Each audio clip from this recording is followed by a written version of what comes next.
Welcome to part 2 of this 3-part retreat. I have entitled this talk, COVID Blessing 2, Part 2, Having Mercy and a Pure Heart. I am Father Austin Doran at St. Anthony Church in San Gabriel. I have made 3 videos based on the Beatitudes in chapter 5 of St. Matthew's Gospel. I hope you will decide to use these 3 talks to make a retreat. You can make your retreat alone or with a group of relatives, friends, or spiritual companions. After listening to a video, I invite you to take some time for quiet prayer, to reflect on your life and on how the grace of God is present to you here and now. Each video ends with several questions to help you reflect on your life. Then I suggest that if possible, you get together with your friends, perhaps through a Zoom meeting, and share your experiences, your reflections, and your prayer. For your convenience, I have placed the reflections and discussion questions in the description section below. The current COVID-19 pandemic and shutdown drag on. And the longer the pandemic goes, the worse it gets. We pray for those who have died of COVID-19. May they rest in peace. And we also pray for the comfort and strength of their dear families. When we think of the number of people who have fallen ill, lost their jobs, are missing school and university, are cooped up and lonely at home, it surely must number in the millions. In my last video, I asked the question, where is God in all this? The Lord certainly comforts us in our sufferings, and God also makes our sufferings a channel to bring grace and peace to others. This health crisis is a disaster, but many of us are also finding that it is a God-given opportunity to grow in faith, in hope, and in love. There's no better place to hear the teaching of Jesus than at the beginning of the Sermon on the Mount in chapter 5 of St. Matthew's Gospel. That passage which we know as the Beatitudes. Jesus says, "Blessed are the poor in spirit, for theirs is the kingdom of heaven. Blessed are they who mourn, for they will be comforted. Blessed are the meek, for they will inherit the land. Blessed are they who hunger and thirst for righteousness, for they will be satisfied. Blessed are the merciful, for they will be shown mercy. Blessed are the clean in heart, for they will see God. Blessed are the peacemakers, for they will be called children of God. Blessed are they who are persecuted for the sake of righteousness, for theirs is the kingdom of heaven." So Jesus says, blessed are those who hunger and thirst for holiness. They shall be satisfied. Remember back in March and April of 2020, those very first weeks of the pandemic, when things were so bizarre, scary, and strict? We stopped all services at church. All we could do is live stream. About 3 weeks into that, I was out for a walk in my neighborhood here near the church, and I met a parishioner, a woman of about my own age, who has been a faithful member of the parish almost her whole life long. I was so happy to see her. And there we stood on the street, well distanced one from the other, both of us in our masks. I asked her how she was doing, and she started to answer me. Maybe she was starting to give the expected response. "Oh, me? I'm fine." But she stopped mid-sentence. Her pain and sense of loss was just spilling out of her, and she cried and cried and cried. It was a long time before she paused from crying and caught her breath.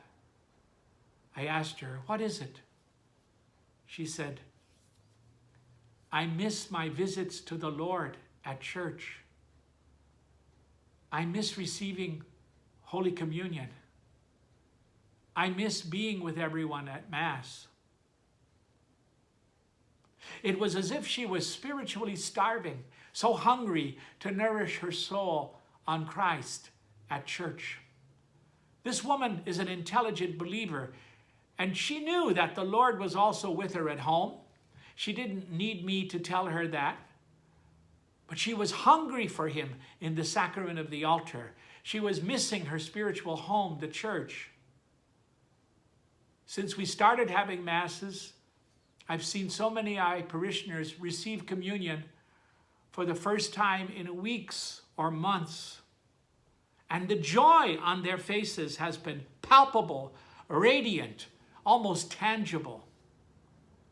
There are many others who, following the instruction of the authorities, are choosing to remain at home for the moment, whom we have not seen since March.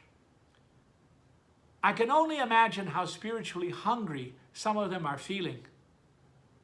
Live stream Masses are a blessing, but it's just not the same as being there, not the same as receiving communion or exchanging a warm handshake or a hug at the sign of peace, and staying after Mass for some coffee and a good visit with friends.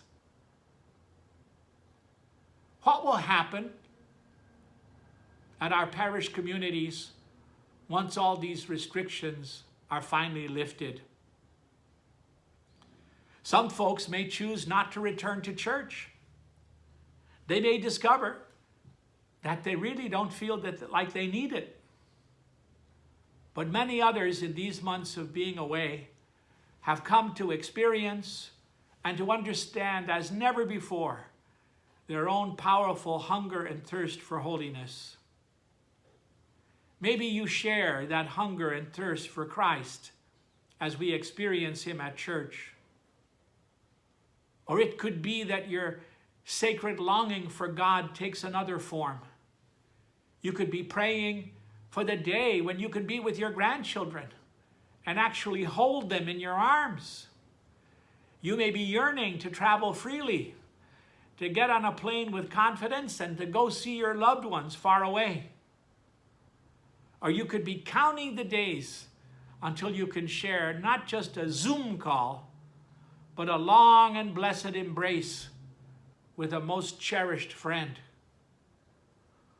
Or maybe your post-pandemic dream is just to sit around the table with your favorite group of people and break bread, just to have a good meal inside the house with no masks, no social distancing. This is a hunger and thirst for what makes us and our lives holy. Jesus tells us that that hunger will be satisfied.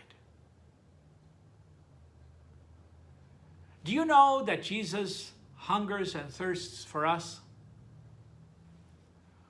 Once his friends wanted him to eat, and he said, "My food is to do the will of him who sent me and to accomplish his work."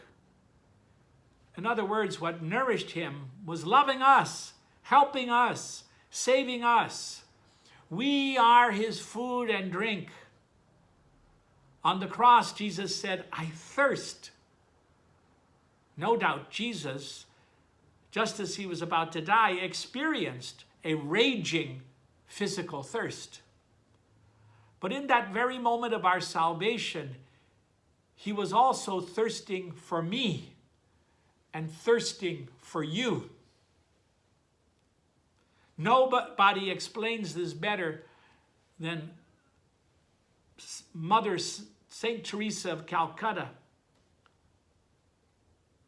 As she was looking at the crucifix, she could hear Jesus say, "I thirst." Jesus said to her, and even now Jesus says to us, "I thirst for you. I thirst to love you and to be loved by you. So precious are you to me that I thirst for you. Come to me, and I will fill your heart, and I will heal your wounds. I will make you a new creation and give you peace, even in your trials. I thirst for you. Open up to me. Give me your life. I will prove to you how important you are from my heart. I thirst for you. Open up to me. Blessed are those who hunger and thirst for righteousness, for they shall be satisfied. Jesus says, blessed are the merciful, for they shall obtain mercy. On September the 23rd, 2020, the LA Times had an article entitled, "The Rich Spend Big to Breathe Easy at Home." It said, high-end air filtration systems are in demand and are selling points amid COVID-19 and fires. For buyers at the upper reaches of the real estate market, peace of mind can be purchased in the form of deluxe air filtration systems that keep the world at bay. As I read that article, I'm thinking, we used to be able to say that we all, rich and poor alike, breathe the same air. No longer. And I do not mean to single out the rich for criticism. Many of us live in a social bubble, insulated from the worst that our world has to offer. But now the bubble can be literally airtight. What will our post-pandemic world look like? Will it be a lifeboat that only has room for a privileged few? Will there be room in that boat for mercy? Let me share with you a long passage from Pope Francis's homily last April 19th, the second Sunday of Easter, Mercy Sunday. He said, while we are looking forward to a slow and arduous recovery from the pandemic, there is a danger that we will forget those left behind. The risk is that we will be struck by an even worse virus, that of selfish indifference. A virus spread by the thought that life is better if it is better for me, and that everything will be fine if it is fine for me. It begins there and ends up selecting one person over another, discarding the poor, sacrificing those left behind on the altar of progress. The present pandemic reminds me that there are no differences or borders between those who suffer. We are all frail, all equal, all precious. May we be profoundly shaken by what is happening around us. The time has come to eliminate inequalities, to heal the injustice that is undermining the health of the entire human family. That's what the Pope said. Blessed are the merciful.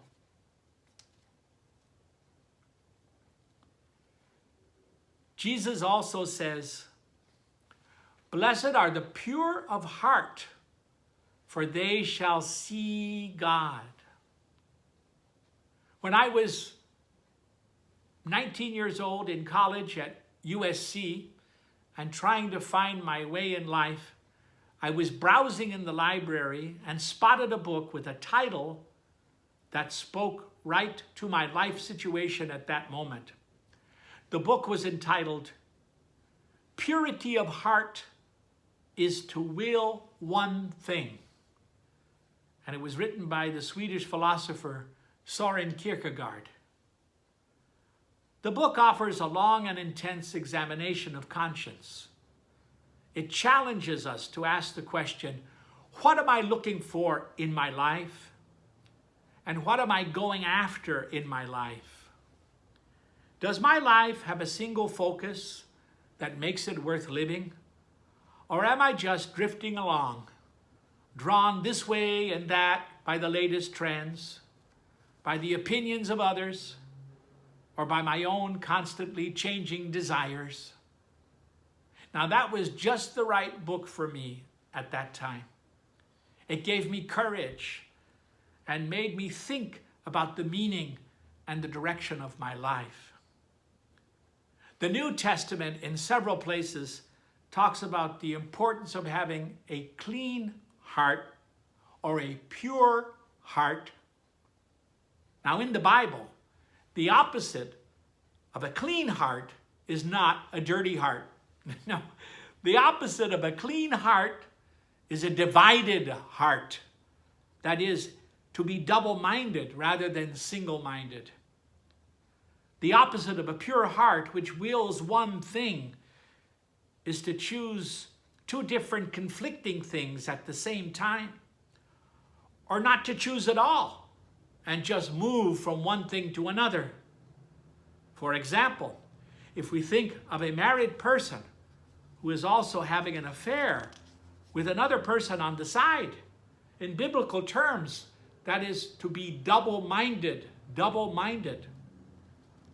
Or one who has a divided heart tends to just drift along, fulfilling one desire after another, and is afraid to commit themselves completely.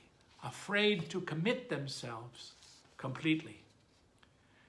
The gospel says that we will not see God unless the eye of the heart is purified. We will not see God by accident. If we would see God, we need to choose God, to commit ourselves to God. Are you ready to make a total commitment to Jesus Christ? Now, in our day, the very idea of making a total commitment to God has gotten a bad name. We live in an age of extremism. We have seen so much violence and hatred carried out in the name of God. 9/11/2001 is a date on which horrible things were done in the name of God. Religious fanaticism has resulted in spectacular acts of terrorism. But at a more familiar and less criminal level, we ourselves may know religious people, Christian and Catholic people, who are super committed, but who are also intolerant. They are rigid. They are quick to condemn and to demonize others. In this digital age, the internet is full of religious fanatics of all denominations who are very mean and who give religious commitment a bad name. That can scare us off from making that pure-hearted commitment to God. Perhaps we comfort ourselves that even if we don't have much zeal or fervor, at least we're open-minded and we're not extremists.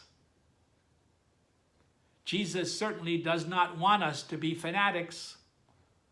There was nothing narrow and mean about Jesus in his earthly ministry, and his followers are called to be like him, to be open, compassionate, and understanding. But remember that Jesus did ask his disciples for a total commitment. It's the one who loses their life who gains it. And one who would follow Jesus must also share his cross. Brothers and sisters, following Jesus makes us not inhuman or inhumane, but more human and much more humane. A heart that is not given in love is like an unfulfilled promise. We do not need to be afraid to commit ourselves completely to God. we can safely entrust ourselves to Jesus. For he is our truest friend, and he is the friend of all humankind. Jesus shows us how to be fully human. In him, we find our way to a life of understanding, integrity, compassion, commitment, and humble service of others. In order to say a pure-hearted yes to Jesus, we will no doubt need to say no many times. We will need sooner or later to say no to our sinful habits, to say no to our prejudices, and to say no time and again to our own fears. But all that renunciation is God's work in us. Once we say yes to him, the Lord will show us what he wants us to do. He will show us when to do it and how to do it. Listen to the words of St. Paul in his letter to the Romans, chapter 12. Brothers and sisters, I beg you, through the mercy of God, to offer your body, that is your entire self, as a living sacrifice, holy and acceptable to God, your spiritual worship. Do not conform yourselves to this age, but be transformed by the renewal of your mind, so that you may judge what is God's will, what is good, pleasing, and perfect. You know, it would be safer for us to find out the will of God for us first and then decide if we want to do it or not. But Paul tells us it doesn't work that way. No way. First, we need to give ourselves entirely to God, and then we will be able to see. As we give ourselves to God, God reveals his holy will to us. And just as important, if we give ourselves to God, God will give us the power to carry out his will with joy. With joy. First comes the pure heart, then comes the seeing and the understanding and the doing of God's will. First, we give ourselves to God, then we will be able to see and do his will.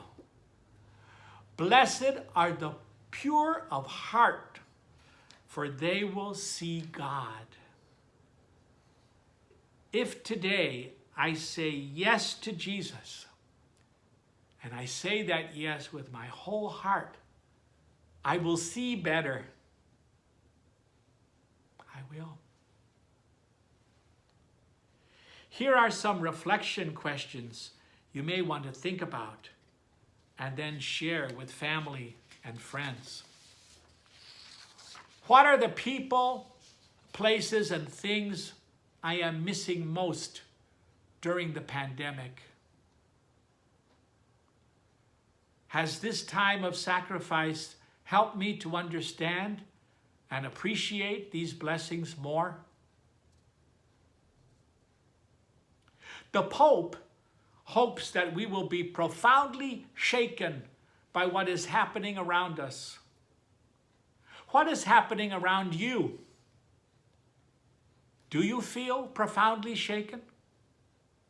If so, what is it that makes you feel that way? What do I want our post-pandemic world to look like? How can I help to bring that about? If possible, please take some time to pray and think about these questions. If there are relatives or friends who have also heard this video, I suggest you share your answers to these questions with them in an atmosphere of peace and prayer. Thanks for being part of this retreat. And when you're ready, you can go on to hear part 3 of this COVID blessing retreat.